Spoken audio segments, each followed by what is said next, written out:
किती क्रूरपणे, किती अमानुषपणे त्यांची हत्या झाली त्याचे फोटो आणि व्हिडिओ समोर आलेले आहेत। आरोपींच्या भावना मेल्यात असं आमदार जितेंद्र आव्हाडे म्हटलेलं आहे।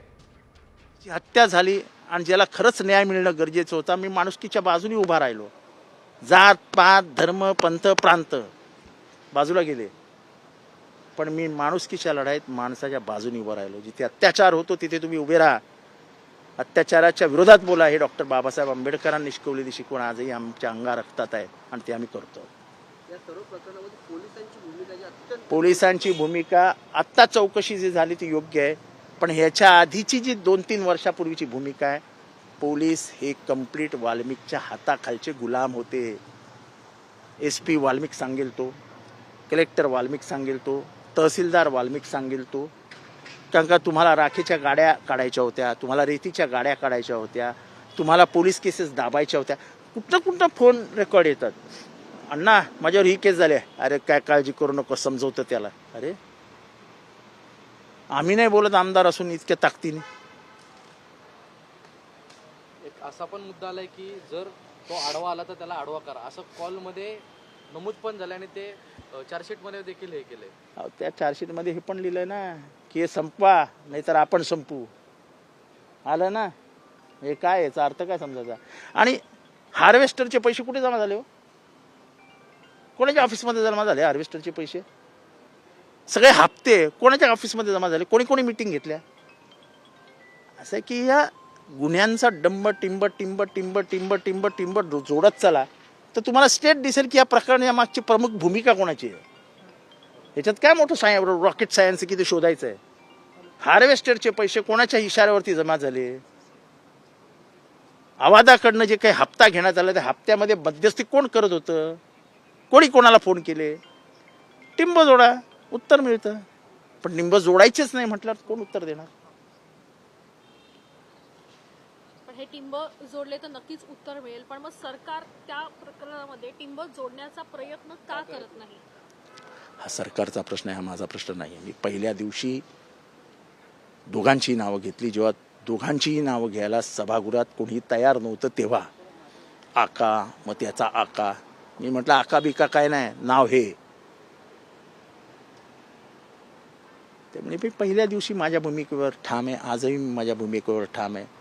सरकारने सरकारचा निर्णय घ्यावा, नाही तर महाराष्ट्राच्या मनाने आज निर्णय घेतला। आज हे फोटो बघून घरातल्या प्रत्येक घरामध्ये 2 अश्रू पडले असतील, प्रत्येक घरामध्ये 2 अश्रू पडले असतील। आव्हाड साहेब, मागील काही काळामध्ये जे नामदेव शास्त्री आहेत त्यांनी एक विधान केलेलं होतं की आरोपींच्या मानसिकतेचाही विचार करा, आणि आता ही मानसिकता समोर आलेली आहे। जाऊ दे, आता मला त्या नामदेव शास्त्रींबद्दल बोलायला लावू नका हो, जाऊ दे, नामदेव शास्त्रींना बाजूला ठेवा। अशी कोण शास्त्री बिस्त्रींचं ऐकायला कोण तयार नसतो।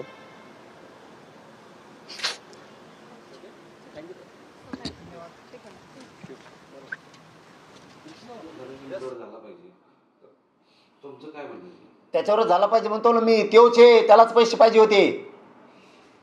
हे बाकीच्यांना पैसे खंडण्या खुण करायला लावले, पैसे त्याला पाहिजे होते। तो म्हणला ना चष्मा घालून मीडियाच्या समोर धन्या, तो म्हणला ना हाय तर हाय मा आई, हां मग काय हाय हाय तो मा आहे, म्हणजे खेड्यात भांडणं खेळतात बांधावून त्याच्यावर आणि म्हणतात हा मॅच फोडा, काय करत तुला, हा हाय हाय मा आहे। आज का माजोड्यावरून बोलत होता तो, काय पुरावा पाहिजे फडणवीस साहेबाला? आणखी नुसती कमेंट टाकली फेसबुकवर एखाद्याने तर त्याला वर्ष जेल भोगायला लावले, वर्ष। तर यालाच पैसे पाहिजे होते। ह्याच्यावर 302चा गुन्हा दाखल त्यांनी मनानेच करून घ्यायला पाहिजे। आमदार केला, मंत्रिपदाला लात मारायला पाहिजे। धनेमुंडे स्वतः त्याच्यावर खास संस्कार असतील तर तू किती चिटकून राह त्याला। अजित दादा आणि फडणवीस साहेब, तुम्हाला सांगतो पापाचे धनी होऊ नका, याला लात मारून बाहेर काढा, याला जेलात टाका। मस्त लय मोठे सांभाळायला याला सांभाळून काय करता? तुम्हाला सांगतो तळपायाच्या आग मस्तकात जाण्यासारखी थोडी जर लाज असेल ना सरकारला तर एकदा फोटो बघा आणि बोला, एकदा फक्त फोटो बघा। तुमच्या घरात जर असं झालं तर काय होईल? तुम्ही नाही केलं, आम्ही समर्थ आहेत एवढं बी लक्षात ठेवा। तुम्ही सांभाळा त्याला, आणि आम्ही टोळी कशी संपित होत बघा त्यांची। आता त्यांना नुसतं वाटा जमाना मराठ्याच्या आहेतच की तिकडे, तुम्हाला करायचंच ना। मग आता तुमची इच्छा आहेच ना धिंगाणाच व्हावा म्हणून धन्या मुंडेच्या टोळीचा, तुम्हाला गल्ल्यात गाठोगाठू कुत्रं हागल्यासारखं आणते। हां हायतच किती तुम्ही पुरणारच नाहीत. नका भानगडीत पडू. मी तुम्हाला चॅनलच्या माध्यमातून सांगतो, या भानगडीत पडू नका. एखादं गाव तुमचं आहे, आसपासचे आमचे आहेत, एखादा तालुका तुमचा आहे, जिल्हा आमचा आहे, एखाद्या जिल्ह्यात तुम्ही असाल, राज्यात आम्ही आहेत, हलवून सुद्धा देणार नाहीत. हलवून टोळीचं समर्थन करता काय? हरामखोरा हो, हरामखोरा हो. संतोष भाईच्या तोंडात मुत्ता, क्रूर मारता आणि हसता. हा कुठं पैदाशी काढल्या असल्या, ह्या कुठं काढल्या? सुट्टी नाही, सुट्टी नाही. इथून पुढं तुम्ही नुसतं आता वाटा जा. आता आमचा मोर्चा तुमच्याकडे वळाला. अहो, इतके नालायक वृत्तीचे लोक आहेत.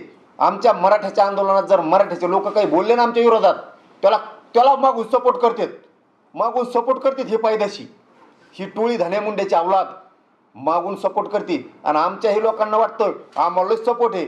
जरा वाचा, आपल्यात फूट पाडते. तुमचं मग काय संत तोंडात हाणारे. ह्या हरमखोराच्या नका नदी लागू. हे एक दिवस तुमच्यावर सुद्धा उलटत येईल. मा शब्द लक्षात ठेवा. हो, इतकी माजुरडी पैदाशी. आणि तुम्ही तरी बी त्यांचा पाठबळ घेऊन आंदोलनाच्या विरोधात बोलाल, माझ्या विरोधात बोलाल. आंदोलन बंद एकदा संपलं, तुमचा सुद्धा हिशोब पुरा करणार मी.